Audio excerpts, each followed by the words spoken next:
Yan oh, napakaganda mga kasalat oh. Talagang maasahan mo talaga oh. Matanim ko oh. Parang patulang nakalalaki oh. Haba. Harvest na natin to para magkaroon tayo ng pambiling bigas at ulam. Ito pa mga kasalat oh. Medyo may na rin to kaya lang medyo maigsi siya. Dito. Ayan oh. Ayan mga kasalat. Harvest na ito. Diba ito mga kasalat oh. Ito yung pangalawang harvest na ito. Ayan. Medyo malit pa siya kaya yun, hindi ko muna pilitas yun kasi lalaki pa siya eh. Marami pa siyang maliliit mga kasalat kaya sana makaharvest na ako ng maganda dito. Diba? Kailangan talaga sa kanya rin ng sipag ka magtanim para number 1 nilabibili kasi mahal din ito pipino na ito mga kasalat, mahal din ito. At may tanim din pala ako ng upo doon at saka ampalaya. Ampalaya.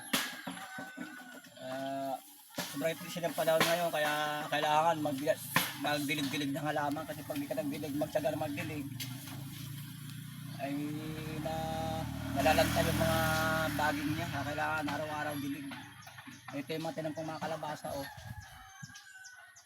Yung iba nagapang na doon. At yung din yung tanim kong sitaw, okra at saka ayun akwan. Ito okra oh. Yan kabila okra. At yung aking tanim na maisan, yun ang mais. Bali ano siya?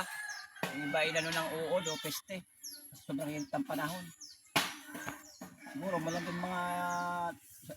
malambing sa mulan pero ambon lang. Ayan. Dapat mamunga na rin ang aking upat na kilo ang tanim kong talaya. Yan di bali ito na yung harvest ko mga kasalat oh.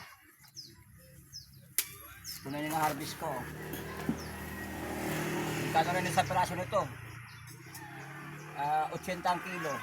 Di may mga mga sat kalating kilo itong mga sat kalating kilo ito. Kaya siguro mga sandan mahigit lang din to. Di ba? Kaya lang sa pagtatanim para mayahanihin. Okay.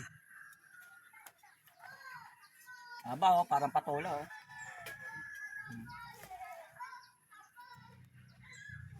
Yan na. Masalat. Inamisyon ito ang pipino. May benta na. Ito mga kasalat oh, napakahaba oh, parang patola na kalaki oh. At ito na mga kasalat yung na-harvest ko.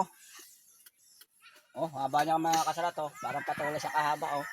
Pero yan ay pipino. Yung iba ay harvest ko lang sa sunod. Tapos na.